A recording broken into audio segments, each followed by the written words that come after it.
شمس الدین اپنی ایک کتاب میں روزگاران میں ایک واقعہ بیان کرتے ہیں، کیونکہ مجھے کل کسی نے کہا بھی تھا تو وہ میں بہرحال یاد بھی رہا مجھے. شب جمعہ ہے، کیونکہ یہ ایک عمل ہے کہ بہرحال جو لوگوں کی بہرحال حاجتیں ہوتی ہیں پوری کرنے کے لیے ایک عالم دین نے ایک کتاب میں پڑھا ایک عمل کو جس کا تعلق شیخ بہائی سے تھا. شیخ بہائی بہت بڑے عالم دین تھے، فقی بھی تھے، کنسٹرکٹر بھی تھے، آرکیٹیکٹر بھی تھے. انہوں نے امام رضا علیہ السلام کا حرم بنایا ہے. اللہم صلی علی محمد وآل محمد. انہوں نے بنایا، اور ابھی بھی ان کا جو مرکز ہے، ان کی جو مقبرہ ہے، وہ امام کے حرم کے اندر ہے. کہتے ہیں کہ جب یہ حرم بن رہا تھا تو انہوں نے جو کام کر رہا تھا اس کو ایک تعویذ دیا تھا اور یہ کہا تھا کہ یہ جو حرم کا دروازہ بناؤ تو یہ تعویذ دروازے کے اندر رکھنا، پھر دروازے کو مکمل کرنا. جب وہ واپس آئے دیکھا دروازہ بنا ہوا ہے. کہا تعویذ رکھا؟ کہا نہیں رکھا. کہا کیوں نہیں رکھا؟ جب میں نے آپ کو کہا تھا. کہا جب تعویذ رکھنے کا وقت آیا تو رات کو میں جب سو رہا تھا تو میں نے خواب میں امام کو دیکھا. امام نے کہا کہ یہ تعویذ دروازے میں نہیں رکھنا.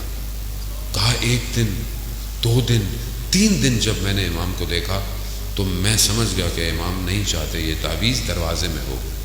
تو شیخ بہائی بیٹھ گئے اور گریہ کرنے لگے. کہا کیوں رو رہے ہیں؟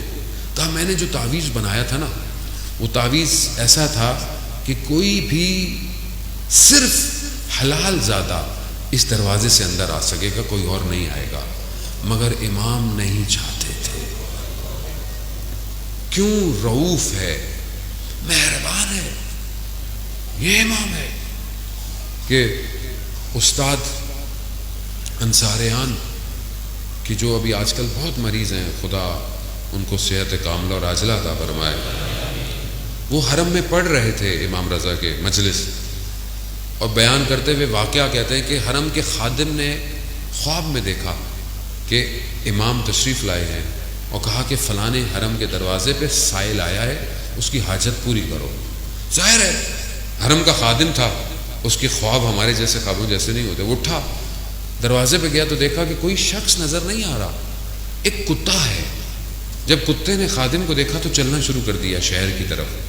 شہر کی گلیوں میں گیا، وہ جو نالوں میں جو اوپر جنگلہ بنا ہوتا ہے اس میں اشارہ کیا تو اس کا بچہ پھنسا ہوا تھا. جا کر اس کو باہر نکالا. آغا انصاریان نے امام رضا کے حرم میں ہاتھ چھوڑا. یا امام رضا، ہم بھی آپ کے حرم آئے ہیں، ہم جانور سے کم تو نہیں، ہماری حاجتوں کو بھی پورا کر. عزیزان محترم، بڑی گرفتاری ہے مرنے سے پہلے. شب جمعہ ہے نا، میں اس لیے یہ بات عرض کر رہا ہوں. قبر بڑی اندھیری ہے، امام رضا روشن کر سکتے ہیں قبر کو، کیونکہ امام نے خود فرمایا جو میری زیارت پہ آئے گا میں 3 جگہ اس کی زیارتوں میں ہوں گا، 3 جگہ میں زیارت پہ ہوں گا. تو شیخ بہائی سے یہ عمل ہے. عالم دین کہتے ہیں کہ میں نے کتاب میں پڑھا کہ یہ ایک عمل لکھا ہوا تھا کہ 10 دن یہ عمل کیا جائے، بدھ سے شروع ہو اور جمعے کو ختم ہو. 10 دن 100 دفعہ پڑھنا ہے یہ فجر کے بعد. یہ عمل کیا جائے، 10ویں دن اگر تمہاری حاجت پوری نہ ہو تو شیخ بھائی کہتے ہیں کہ تم مجھے برا بھلا کہنا. عالم دین کی حاجت تھی، انہوں نے پڑھا، 10 دن گزر گئے، حاجت پوری نہیں ہوئی. تو انہوں نے بڑا شکوہ کیا شیخ بھائی سے. کہا کہ دیکھیں مجھے مسئلہ نہیں ہے، لیکن اگر یہ عمل کسی اور عام آدمی کے ہاتھ میں چل گیا وہ آپ کو برا بھلا بولے گا. کیوں آپ نے ایسا بولا؟ وقت گزر گیا. اس عالم کا بیٹا ایک آغائے جنتی ان کے پاس جاتا تھا جن کے پاس روحیں بلانے کا علم تھا. ایک دن بیٹا گھر آیا، کہا میرے فلانے شخص نے کہا ہے کہ شیخ بھائی کی روح نے آپ کو بلایا ہے.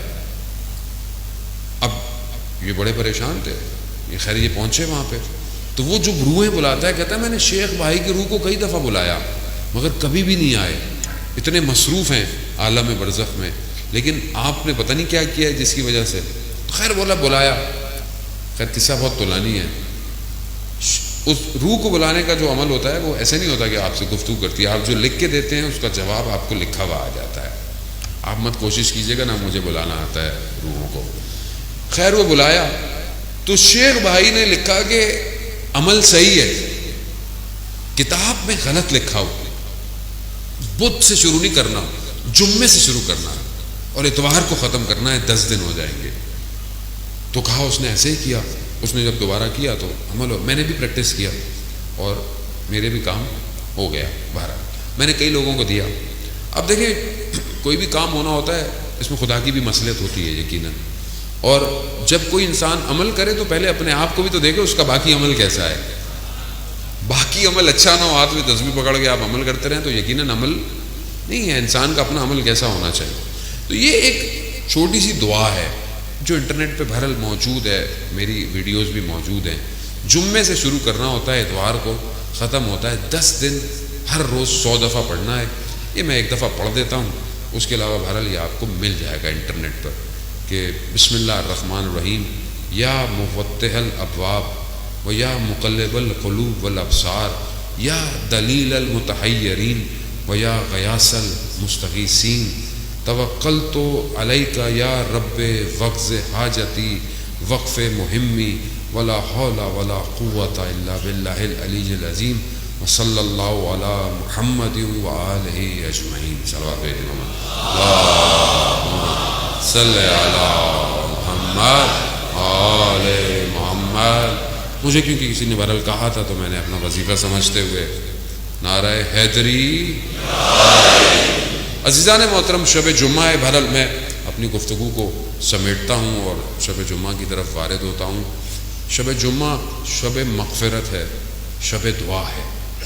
اور آج کی رات شب یعنی جمعرات سے جمعے تک، عصر جمعے تک جو ہمارے مرومین ہوتے ہیں ان کی روحیں آتی ہیں اور وہ ہماری طرف نگاہ کرتی ہیں کہ یہ میرا بیٹا، یہ میری اولاد، یہ میرے جاننے والے، یہ میرے ماننے والے میرے لیے کیا کر رہے ہیں. اور اگر انسان غفلت میں ہو تو یہ روحیں ناراض ہو کے چلی جاتی ہیں اور پھر آپس میں بھی گفتگو کرتی ہیں تمہیں کیا ملا، تمہیں کیا ملا. عزیزان محترم، ہم جس وادی میں رہتے ہیں اس عالم میں عالم مادہ ہے، ہم سب نے جانا ہے. اگر آج ہم اپنے محرومین کو کچھ بھیجیں گے تو کل ہمارے لیے بھی کوئی کچھ بھیجے گا. کچھ نہیں کر سکتے تو ایک فاتحہ، کوئی صلوات، کوئی درود، کچھ نہ کچھ ضرور دیا کریں، کچھ نہ کچھ ضرور دیں. اور یہ جب دیں گے تو ان کو اسی کی ضرورت ہے. ان کو اگر آپ کوئی خیر نیک کام کرتے ہیں، حتیٰ آپ کہیں پر کوئی ایک سجدے گاہ بھی رکھ دیتے ہیں اور لوگ اس پہ سجدے کرتے ہیں، اس کا ثواب بھی انہیں جاتا ہے. کسی کا پیٹ بھر دیتے ہیں بھوکے کا، اس کا ثواب بھی. کسی کو لباس پہنا دیتے ہیں، حتیٰ آپ اگر پتھر کو رستے سے ہٹا دیں کسی کی خاطر کہ نیکی ہے، اس نیکی کا ثواب بھی آپ کے محرومین کو جاتا ہے.